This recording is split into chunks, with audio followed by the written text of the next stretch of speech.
So, Kate, are you going to allow us to share, or are you going to pull the presentation up?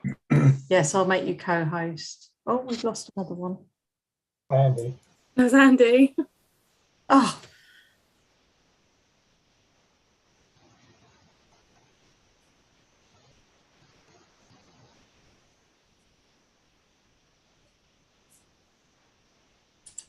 I'm still back. Apologies, my internet seemed to cut out there. I lost you temporarily.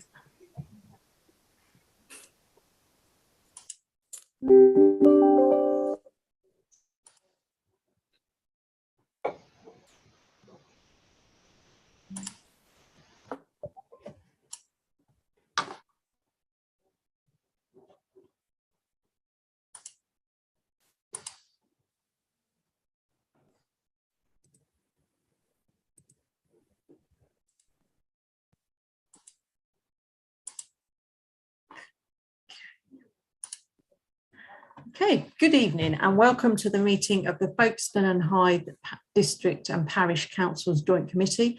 Please note this meeting is being streamed live to the internet. Please could all members ensure their microphone is set to mute unless they are speaking to reduce any background noise. Members should use the raise hand button when they wish to speak.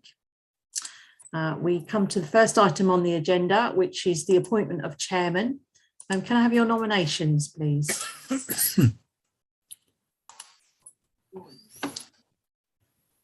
You're muted, Graham.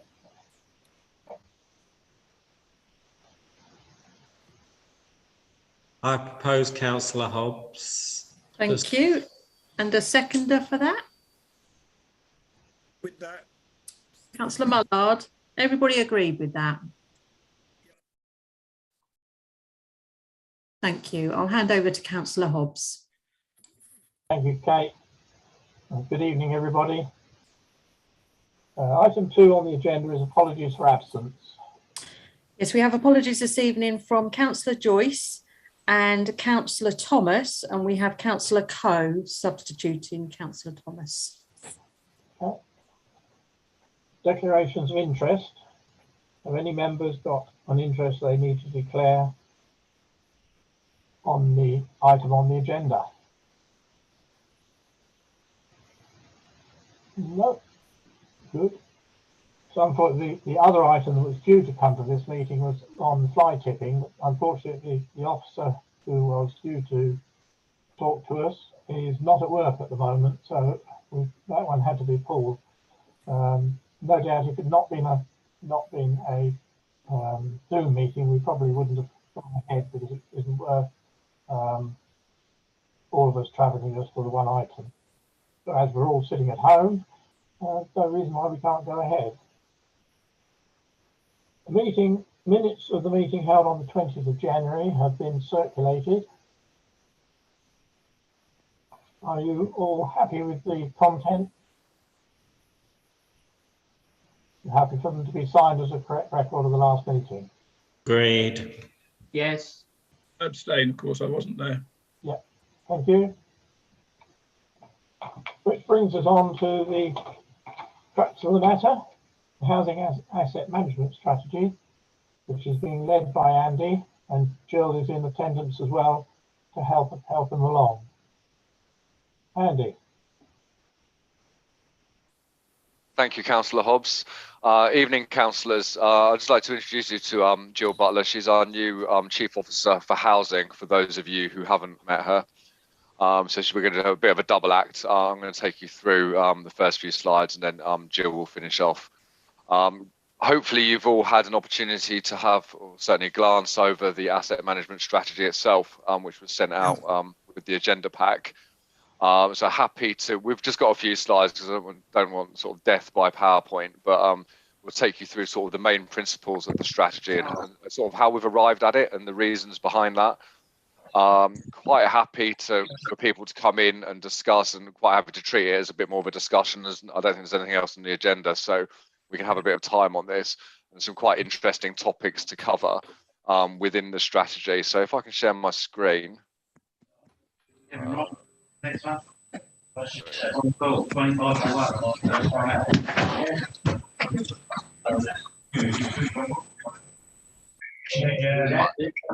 You'll see that.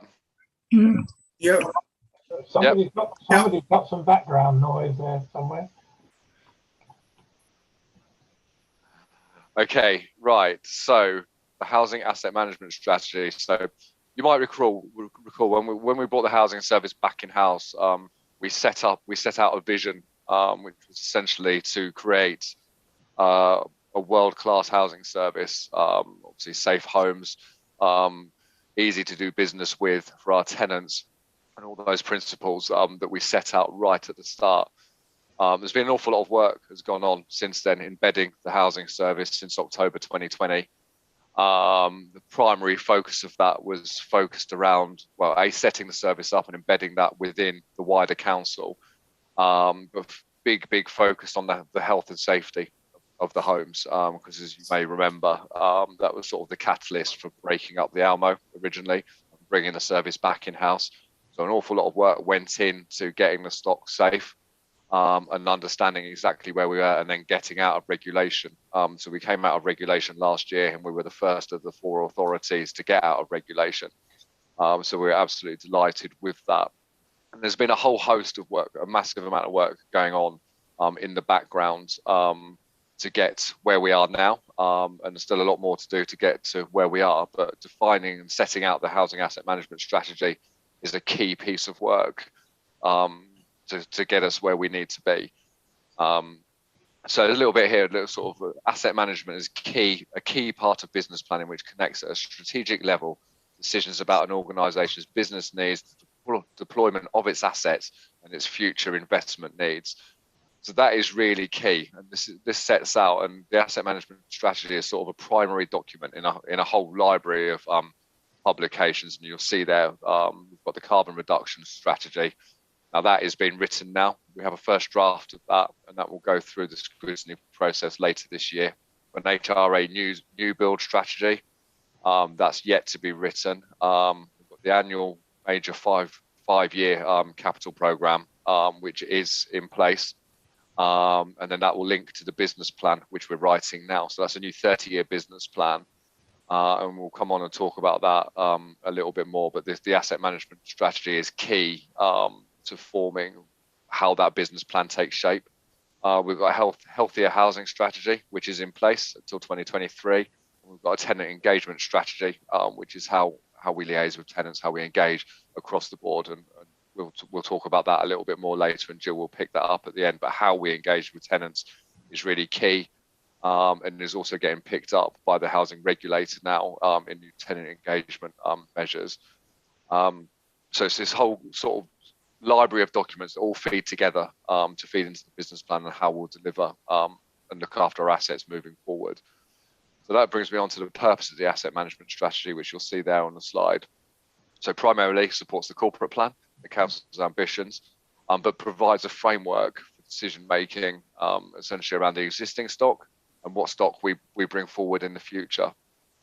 And it helps us prioritise those future work programmes around the existing stock and the new stock. And here in bold, obviously, we're talking about helping shaping that 30-year business plan and budgets from this year onwards. So it's set out essentially, there's 4 sort of core objectives to this, and then a list of priorities that feed in or feed from that, should I say. I won't spend too much on this slide because there's more on the next slide which covers the objectives, but I'll just run through them.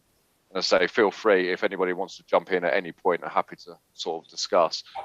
So objective 1, which is ensuring that the housing stock is safe and well maintained. So that comes back to the original purpose of bringing the housing service back in house, to ensure that it is safe and compliant across all areas. And then objective 2 is developing that social housing portfolio that is fit for purpose. And that's not just now, it's the needs of the current generations, but also future generations, and knowing what that's going to look like moving forward into the future. We have an aging population, which I'm sure you're all aware of. And obviously people are living longer, and people are going to need social affordable housing longer. So we have to start taking account of that now and start thinking about how we're going to fund that moving into the future. And then objective 3 is massive around the carbon agenda and the climate emergency that the council's declared, and obviously the wider central government has declared by 2050. So we're looking to improve the energy efficiency of the housing stock and the ways of working that reduce carbon emissions and levels of fuel poverty, which is also key for our tenants. And that's looking to achieve an EPC rating of C by 2030 and an operational net zero by 2050 of all of our housing stock. So that is a huge undertaking in itself, and we'll talk about some numbers later on and how we prioritise the needs of the business. And then developing the skills and supporting the local economy. So what can we do to help skills within Folkestone and Hythe district, and how we can support local businesses through our procurement plans and things like that. And then we have a list of priorities that sort of run alongside that. So again, supporting the corporate plan, the local plan, and the place plan, and everything we want to achieve within the district. So again, coming back to the safety and compliancy of all of our homes. And then point 2 here, priority 2 is key as well. It's achieving a planned responsive maintenance program with a ratio of 70 to 30. So what we mean there is that planned works take precedence, well, not take precedence, but planned works are 70% of our works, and 30% is responsive. Responsive repairs are obviously much more expensive because we have to react and go and do them. And if we can plan our programs properly and get that up to a ratio of 70-30, it's better for our tenants, but it's more efficient, and it just makes everything much easier across the stock. And then priority 3 is looking at that future use again, design the locations of our shelter schemes. So we've got a lot of work going on there at the moment. We're reviewing the whole independent living service to making sure that it's fit for purpose now and in the future, but also looking at the fabric of those buildings and whether they are fit for purpose. So we've got a big review going on across both of those strands of work at the moment. And then developing and implementing the fabric first approach to net zero carbon in use. So when we talk about fabric first, that is getting the structure of the building right. So making sure that the insulation of the building is right, windows are right. So your wall insulation, your loft insulation, everything else. And then following that, we'll be looking at how those buildings are heated and how they're powered.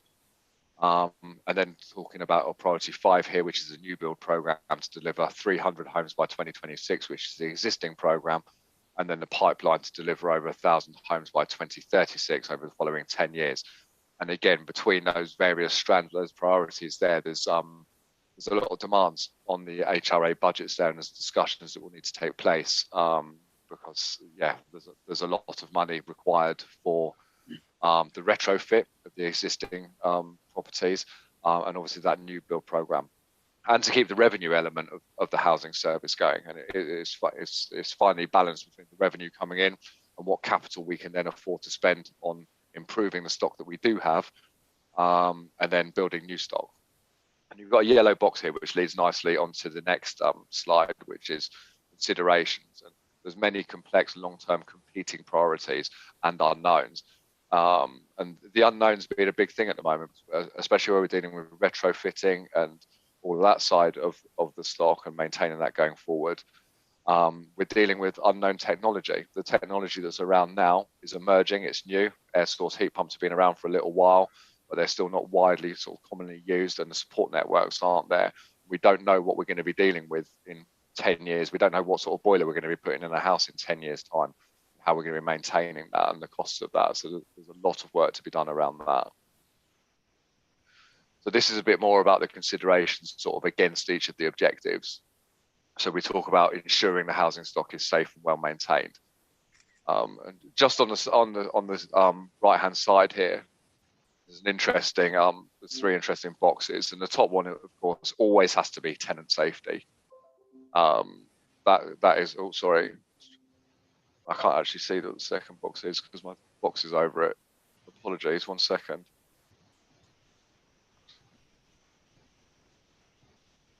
There we are. So tenant safety comes first. That is, across all of our documentation, all of our policies, we have to ensure that the stock is safe. So that is always going to come first, and you'll see that at the top of the pyramid. Maintenance comes second. So maintaining that stock, so the capital side of things, making sure again that the stock that we do have is fit for purpose moving forward. And then obviously the third box there is net zero carbon improvements across stock and obviously new build. And it very much needs to be in that order. So coming back to objective 1, ensuring the housing stock is safe and well maintained, we have to make sure first and foremost that the HRA remains sufficiently funded to maintain the stock. And then we talk about tenant involvement in the choices there.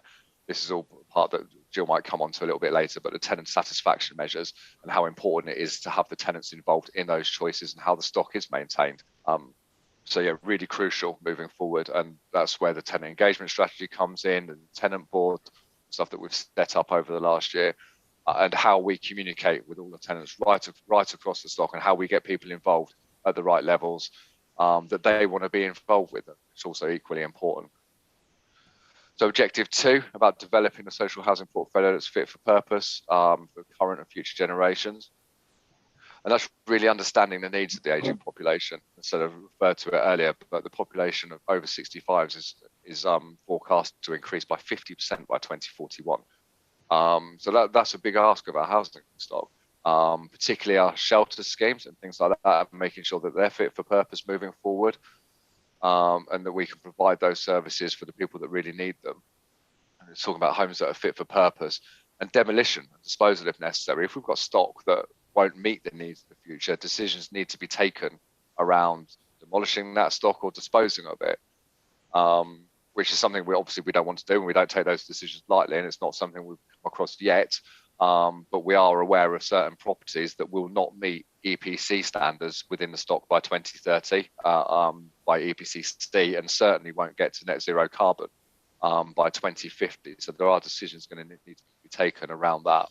And I've touched upon the shelter scheme review already, but both looking at the service offer and the building suitability moving forward. And then we've got the long-term major investment in the stock, or where in the district and when. It's crucial where we do it and when we do it. And we'll talk about this a little bit more under objective 4, where we start talking about sort of just-in-time work of planned maintenance and those bits and pieces. But as you can see already from what we're talking about, there's also competing demands on the budgets, and obviously management resource as well, which is equally as important. So objective 3, we're talking about the energy efficiency of the housing stock, and ways of working to reduce the carbon emissions and levels of fuel poverty. What is pleasing to know is that our average stock level EPC rating is C already, but we do have a number of properties at ENF, and we've just been successful in a social housing decarbonisation fund bid. We've just been awarded, if you're not aware, we've just been awarded £2 million through that fund, which we have to match fund by a third. We've got money put aside in our HRA budgets for that for this year. So that £2 million is going to address 109 of our worst performing properties. So those ones that are EPC, F and E, over the next 12 months. And we're just embarking on that project now. It goes live, I think, 1st of May. We've got 12 months to do that. So quite a tight timescale. And we're just sort of mobilising that at the moment and working out exactly how we're going to do it. So that's going to address the worst 109 performing properties, and I think we've got another about 600 or 700 under EPCE, which are going to be addressed hopefully through wave 2 of the social housing decarbonisation bid, which we will be applying for this year.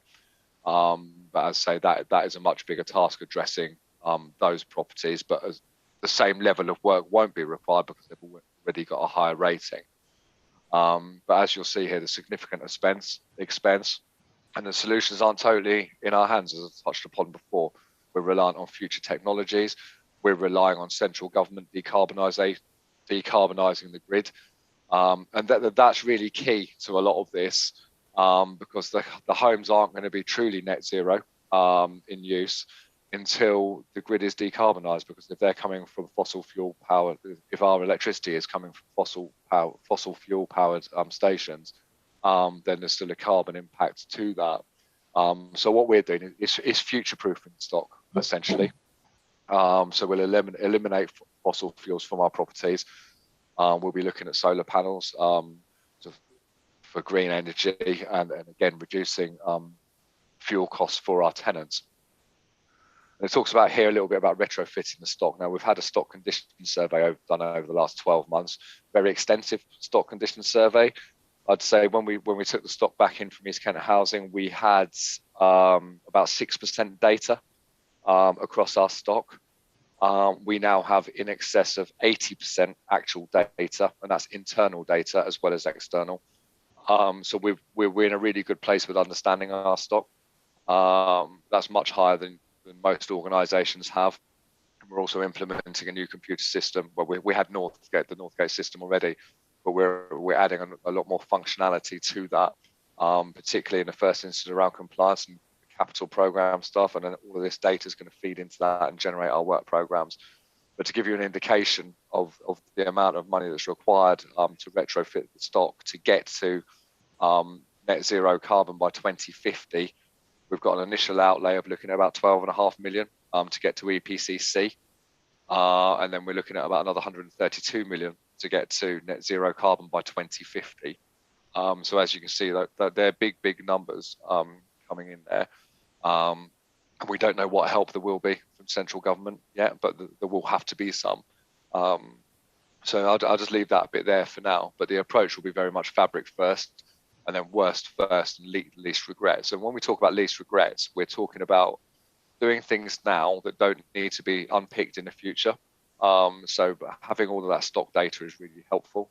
Being able to forecast our spend and program that spend with the programs that we have to ensure that we're not doing anything that we then have to retrofit again, say in 10 years. I don't want to do something now to a property which will then to get it to EPCC by 2030, where we'll have to then undo work to get it to net zero carbon. So it all has to be future proofed. So there's an awful lot of thought going in around this, particularly when we don't know what those future technologies are going to be. And the next bullet point talks about new homes being net carbon zero ready.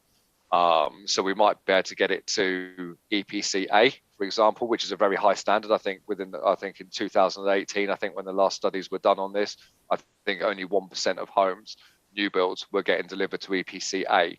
So that's already a very high SAP rating.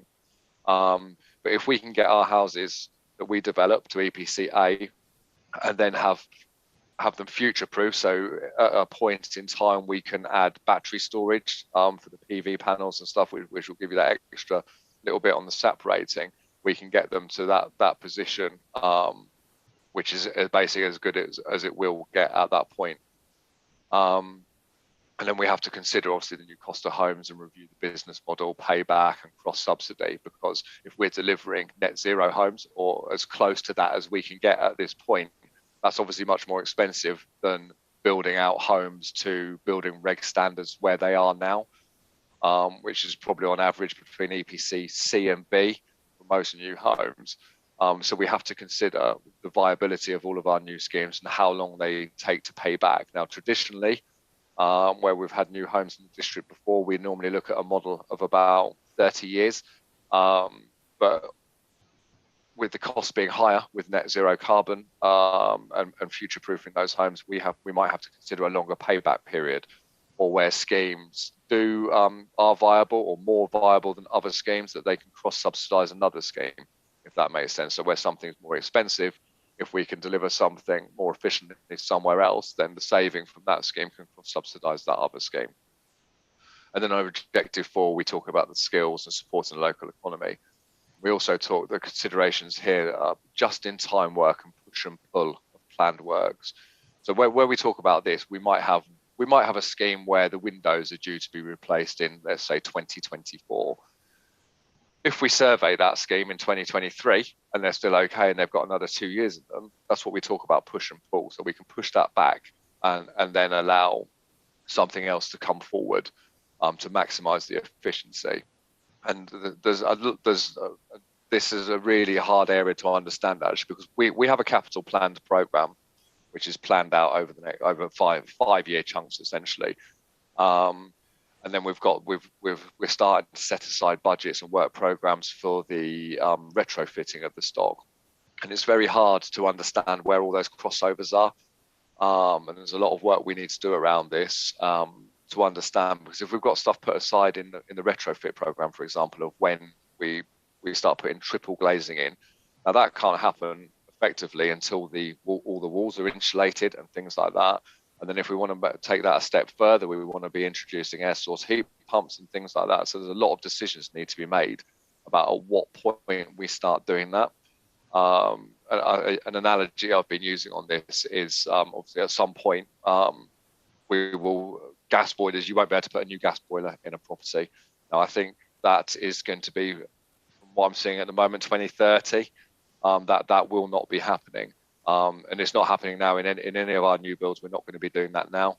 But obviously, if we've got a property where a gas boiler fails, and fails drastically, i.e. we need to replace it, say in 2025, but that property hasn't been retrofitted, which obviously all of our properties won't have been by then.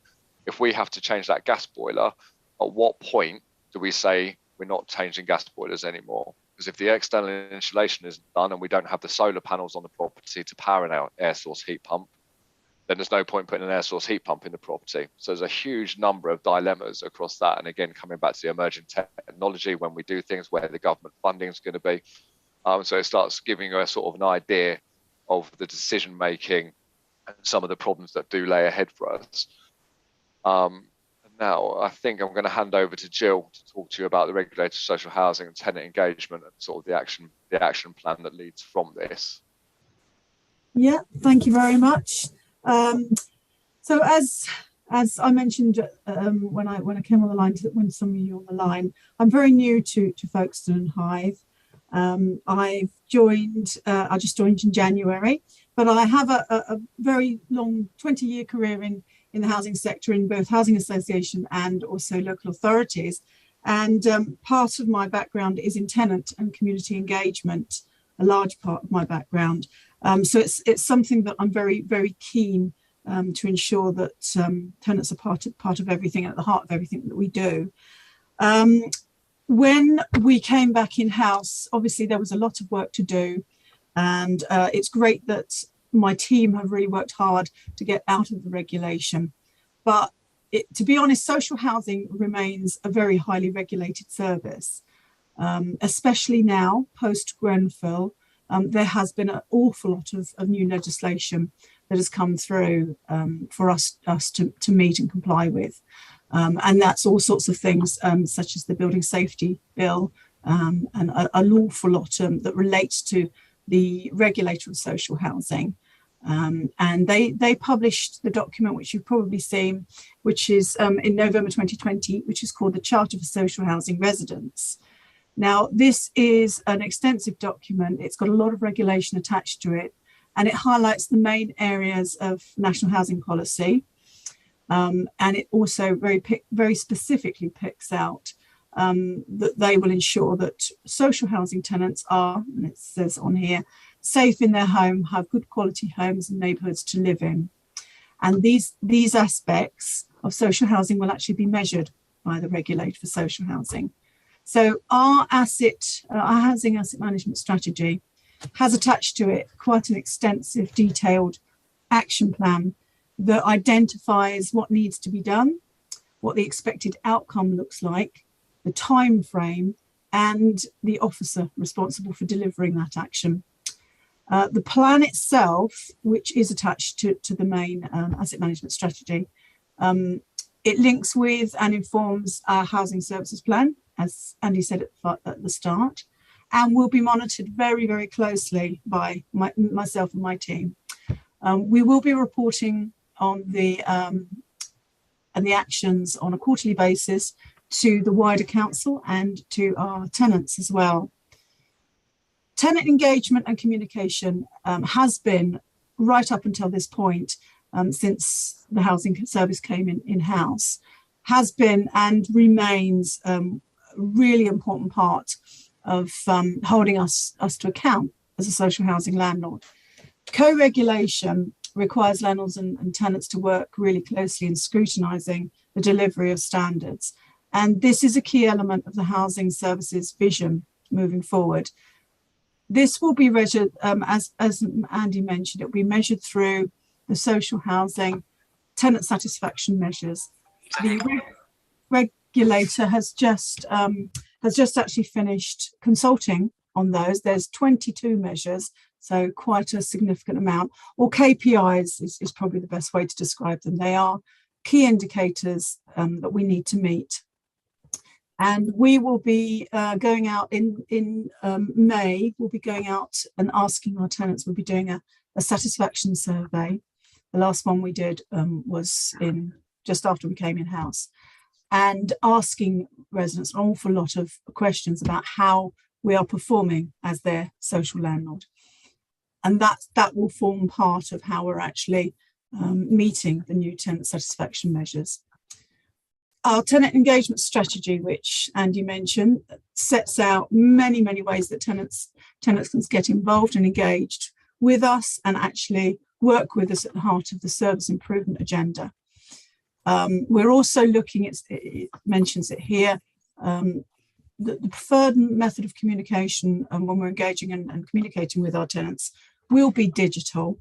So maximising the website, email, text, social media. I think more people have moved in that direction post-COVID. So it is a direction that we feel comfortable in going in.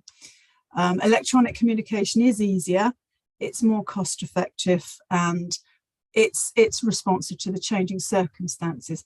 However, I will caveat that by saying, where practical, we will be looking at tenants having the choice over how they receive communication. We won't be completely getting rid of paper communication if people want to communicate in that way.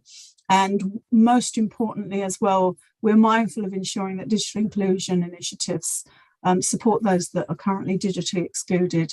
There are quite a few people out there that aren't able to use digital media to communicate and engage with us. So we want to make sure we do reach out to them.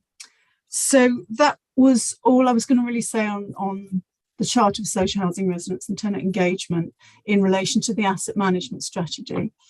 I think we're now going on to the final slide, which is just if you have any questions, Andy and I would happily hopefully answer them for you. Thank you, Jill and Andy. I can see you all now. I was going to say I couldn't see you all just now, so I couldn't see whether anybody was giving their hands up to say to ask a question. So I can see you all now. So far away, anybody who wants to speak. Silence. Right, can I ask one question? How many at the moment? How many social housing properties have you got altogether? We've got about just under 3,500 properties. It's 3,460 something, I think. And about a third of that, or just under a third, is either sheltered or semi-sheltered accommodation. It's about 1,000 units, just over 1,000 units, and then 2,500 general needs units. Quite a lot, but not enough. Yeah. Sorry. Councillor Mullard has his hand up, and Councillor Oh, Paul. yes. Yeah, I can see their blue hand now. Yes. Yes, thanks, Chairman.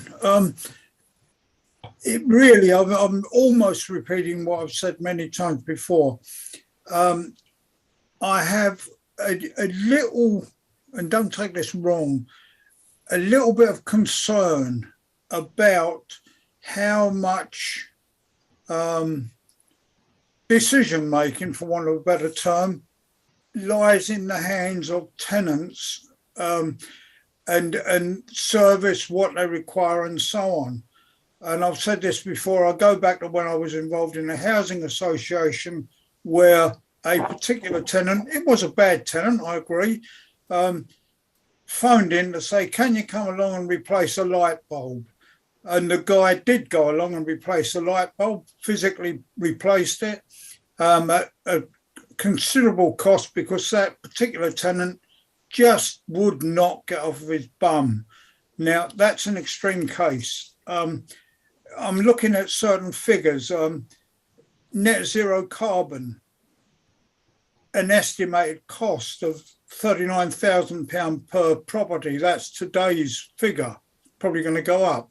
That's a hell of a lot of money to ensure that a house is net zero carbon. I wouldn't pay that on my own home to get it net zero carbon. It's just ridiculous. And then the question that was asked: should we replace gas boilers after, say, 2025? Well, if the decision's yes, that's another extreme cost. And the cost of overall that running through my mind, it's the cost of services. There comes a point where you cannot satisfy everybody every time, all the time. Sometimes you must say, no, I'm sorry, mate, we can't do that. I have this worry, as I say, about somehow the cart before the horse, and that must not happen. You can say involve tenants, of course, but there has to come a point where you say, wait a minute, mate, we make decisions. Yes, we take into account what you're saying, but these figures that we're reading can break Folkestone and Hythe quite quickly, or the rents will have to be raised very substantially, which again is not clever. So you can hear my criticism. I think I'll stop there because I have just things whizzing around in my head. That's all. If you want to comment back on that, by all means. Otherwise, I'm quite happy to leave it. I was going to take the first bit, Andy, about the tenants and the decision making, and then I guess the second bit is also quite crucial. In terms of you said decisions, Councillor Mallard, when I say scrutiny and accountability and involving and engaging tenants at the heart of what we do, we're not a housing association, we are a local authority. So they're not, when we have our strategic advisory, tenant advisory panel, they are a panel, they're not a board. So in terms of actual decisions, you are correct. The council makes those decisions. However, it is in our interest, and it's good practice to have our tenants on the journey with us towards those decisions. And that's what I'm saying in terms of when we're engaging with our tenants and I accept that. I accept what you say, and I'm not criticising that point. In fact, I'm not really criticising anything. I'm just observing. No, I accept what you're saying. Thank you. Andy, did you want to take the second part? Yeah, I mean, I'll come back to the first part as well with regards to light bulbs, and just say that we don't go out and change light bulbs. We've actually got 2 new policies coming to Cabinet this month. Not this month, sorry, May, which is the basically essentially the repairs policies, and which clearly define where responsibilities lay, either with the tenant or with the landlord. And we spoke earlier about the Northgate functionality for the IT system, essentially the housing management system. And we want to get to a point where, I mean, we talk about in the vision and a lot of the early documents for the housing service about digital by default, and that tenants will be able to go on to the system themselves through, hopefully through My Account, whether it will be linked up, so you've got that whole seamless approach. But they'll be able to go. Our tenants will be able to go in through My Account. There'll be a diagram of their house. They will be able to point to bits and log their repair, and then that system will tell them if it's down to them or if it's down to us, and then it can be booked in if it's down to us, or they'll have to make their own arrangements to have their repairs carried out. And I completely get what you're saying. There's a lot of competing demands on the HRA finances, and what we need to do with the business planning process is to get it to a point where that's sustainable with all these competing demands. So can we deliver 1,000 homes and do the retrofit program whilst maintaining all of the existing stock in a safe and compliant manner? There's a lot of legislation around this. Obviously, the council itself has declared its own climate emergency. We've got the wider central government legislation around 2050. So it's all moving in the right direction. The HRA is in a really good position financially at the moment. And we're doing the planning at the moment to make sure that remains. But obviously, if we've got more homes delivered, we've got more rent coming in. So again, we have to make sure that it's on a self-sustaining basis, and we can afford to do that. But that is very much our plan. But we are very much aware of the competing demands and how much everything costs. Yeah, thanks. I'm happy with that. You know, I want to emphasise again, I'm not criticising, I'm making observations. Thank you. But yeah, thanks for that. Hi. Yeah, I assume the right to buy option is still existing as far as council-owned property is concerned. Is that right? Yes. It is. So, I mean, I don't know whether Folkestone and Hythe has a large drop-off or loss in its housing stock through that scheme. But obviously, if a tenant sees there's going to be quite a lot of money spent on the property within a framework, will that encourage people to go for the right to buy it? And will that impact on the total housing stock?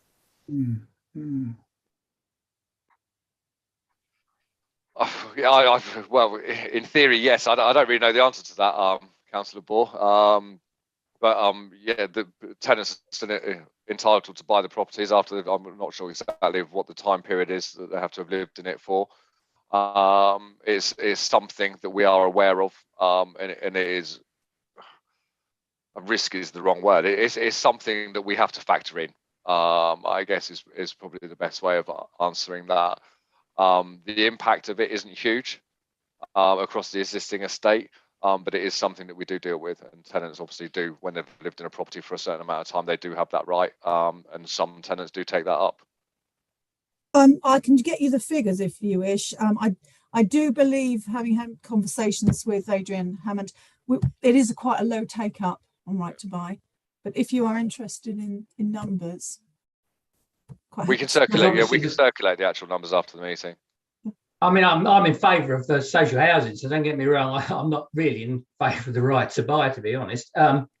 But I see there could be a problem, and you might have had a tenant that's been there for a number of years, so they've already met that criteria. They can see that there's going to be a 40 grand upgrade coming in 2 or 3 years' time. The upgrade's done, and they've got the option to sell immediately, haven't they? So there's no answer to it, really, is there? But it is a risk, I guess. I'd have to check the legislation, but I don't believe they can sell immediately, and I think we get a first option on buying it back. Again, we'll check that out, because I'm not over. It's not something I work with personally, but we can check that out. But I don't believe they can sell it straight away. I think there's a time period, and I think we get first option on the buyback. We do. So that even includes upgrade work, does it?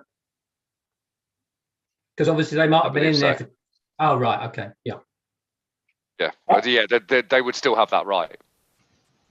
Yeah. Okay, thanks. Aslo, you had a hand up just now. Did you want to say something? You're muted still. Yeah, thanks very much. Yeah, I find this particular subject close to my heart, really. I worked in local authority, 2 local authorities from 1992, and the department that I worked in was housing, and it was planned maintenance. And I was interrogating planned maintenance programs back then, and structuring programs, and obviously structuring to a budget that we had. 2 things that struck me a little bit strangely, and that is, and it's only a comment, that when you took over the stock, there was only, you found there was only 6% of the stock had been surveyed, which I find really, really low. You know, even back in the 1990s, you know, we had quite sophisticated planned maintenance programs, but they were really bulky. They provided far too much information, actually, than I needed. But 6% is a fairly low snapshot of stock, and that's just a comment. But secondly, as a note of caution, I was planning for a 25 year programme back in 1992 for East Hampshire District Council. And, you know, I just found that too long. And I've been connected with property since then in any case. But the optimum I always found for planning something sensibly, bear in mind things like, you know, politics, world changes as we're seeing now with Ukraine. You know, all these things affect the Housing Revenue Fund, the account. I always found the optimum 5 to 7 years was a sensible amount to plan for, because beyond 7 years, you know, 10 years is great, but beyond that time, everything will change. And as Andy has said, technology will have changed in that period. So I found that I wasted an awful lot of time interrogating a planned maintenance system to 25 years, which is what I was working to, because beyond 10 years, I would suggest that you focus on 10 years. Beyond 10 years, you know, is quite honestly anybody's guess. That's what I had to say, really. Thank you. Can I ask, when you decide you're going to build new social housing, how do you decide on where it's going to go? Right. Well, there's various different strands to this. There's first of all, there's Section 106. So where developers are building within the district, there'll be an element of affordable housing to that. Now, current emerging policy is 22%. So 22% of the houses on that development will be affordable.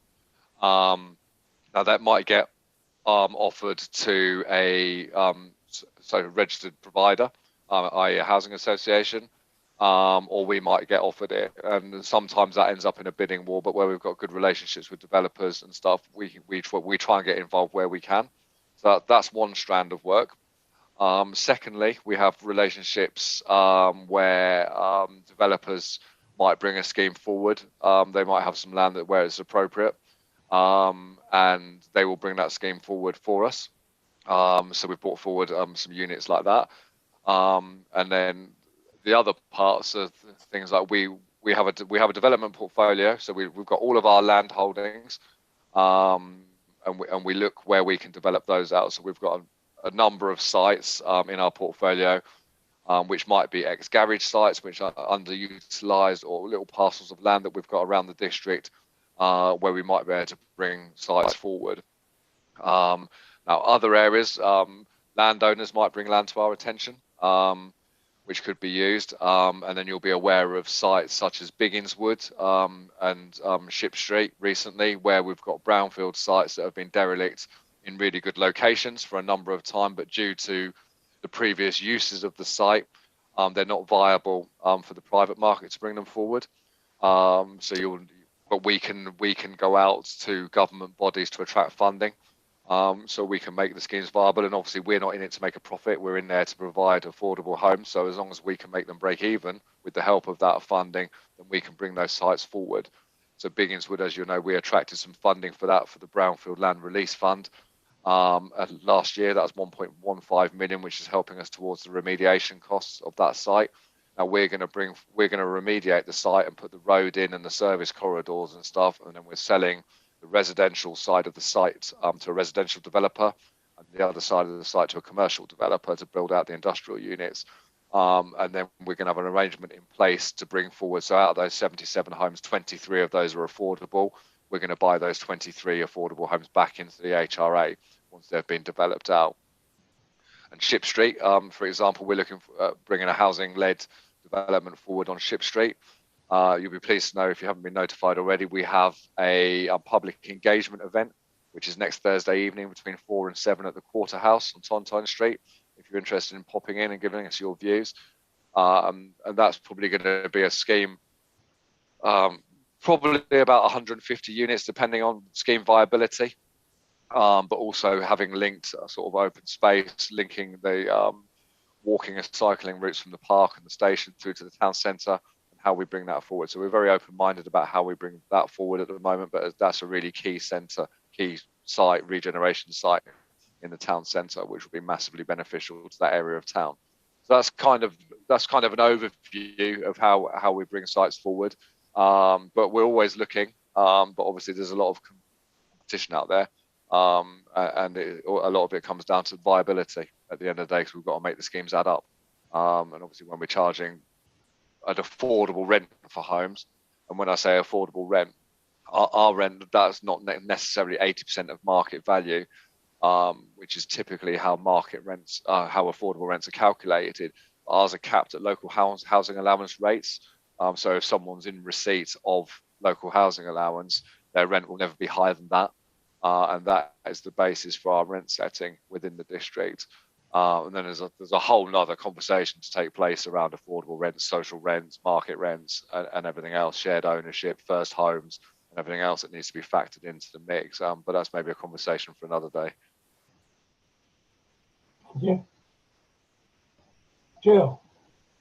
I expect I'm muted or something. No, you're not. No, I can hear you. Can you hear me? Yeah. Oh, okay. Just a quick, simple thing about numbers again. How much of council affordable housing will be available in Otterpool?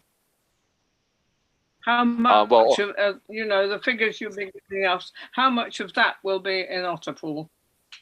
Of the houses that we're bringing forward, or the affordable. Well, you're talking about affordable housing, and you're talking about what I would call council housing, your housing. Yeah. How much of that will be in their new development at Otterpool? We're looking at Otterpool's got, as per policy, 22% affordable. That will be split between, obviously there'll be registered providers, there'll be housing associations involved in bringing some of that development forward. It's yet to be defined exactly how much will come into the council's own stock, but early conversations, so obviously don't quote me on this because it's not fully defined yet and agreed, but I would hope to be taking in the region of a third of that 22% into the council stock. So I say there'll be 22% as per policy, which if you look at over the scheme, that's 2,200 homes over the length, over the period of the scheme. I would like to be taking a third of that into the council stock. Okay. But that is yet to be agreed. That's not in policy anywhere, and that's the conversations we've been having with the board at Otterpool. Okay, thank you. Any others? So a third of that is 700-ish, a bit more than that. Ish, yeah, between 600-700 homes, something like that. And again, it comes down to the viability and what else we're doing within the district. Because if we weren't going to take those numbers, but there were other registered providers that were happy to take a higher number, and we've got different projects going on elsewhere in the district, then obviously that's a win-win, because obviously there's still people coming from our housing waiting list that will go into those housing association homes. Yeah, okay. So I was just going back to the figures you said, how many new housing, how much new housing you wanted to provide for councils, and so I now know that about 700 of that is coming from Otterpool, but as I can't remember the figure and it's all disappeared off the screen, I would like to, you know, sort of just trying to put in a formulation and why you're necessarily having to find, obviously, as you're saying, a little scrap of land here and a little scrap of land there for a few houses. Yeah, no, it's much easier to develop on bigger scale. Yes. But we're looking at about 1,200 homes over the next 13, 14 years. So by 2035, 36.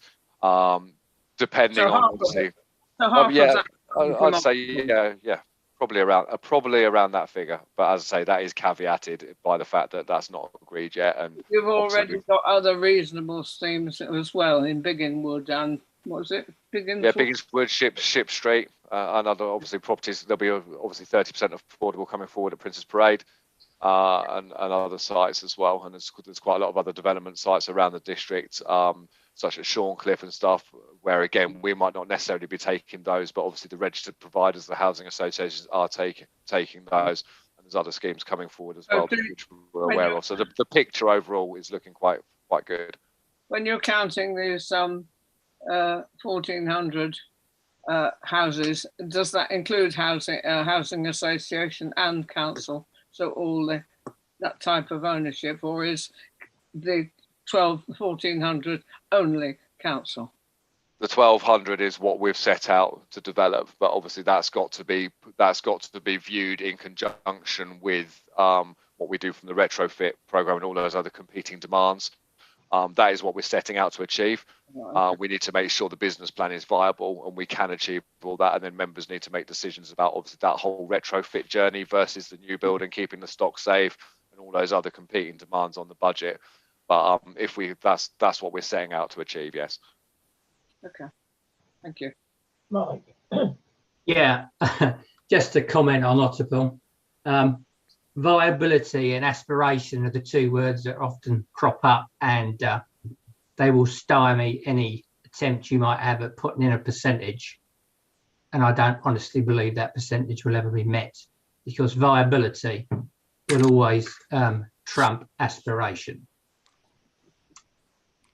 Noted. And I won't be drawn on Otterpool. We're here to talk about the housing asset management strategy. So again, a conversation probably with different people for a different day.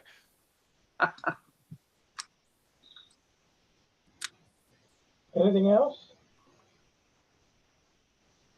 It's difficult to take in so much information in such a short length of time. I'd like to go back to it and see it again. And in fact, what I wanted to ask at the very beginning was, could you actually give us a resume of what you said? I've actually taken pictures of what you put up on the screen, but you put so much fine extra information around it. It would be useful to know a lot of what you've said. Can we have a quick resume of written resume of what you've said? When the agenda, part of our minutes.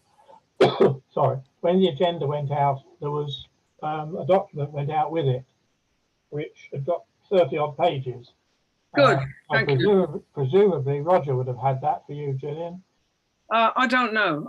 He hasn't said he's had it. Yeah, we're happy to share the slide. We can share the slides with you. Kate can send those out after the meeting. And as I say, embedded in the invite was in the agenda was the actual asset management strategy itself. So everything we've discussed tonight is included within that document. And if you've got any further questions after that, we're happy to take any. Yes, the management strategies on the website as well. Yeah, good point. Yeah. The slides. Well, website, no, the actual strategy. I can't hear two different ones. Sorry. The slides will be attached to the minutes, Councillor Hayward. Okay. Thank you. Leslie, you had your hand up. All right. That's it then? That's right. Yeah, thank you very much to Andy and Jill for giving us a very thorough explanation about everything that's going on in the housing, and thank you for doing it. You're welcome. Thank you for your time. Thank you very much.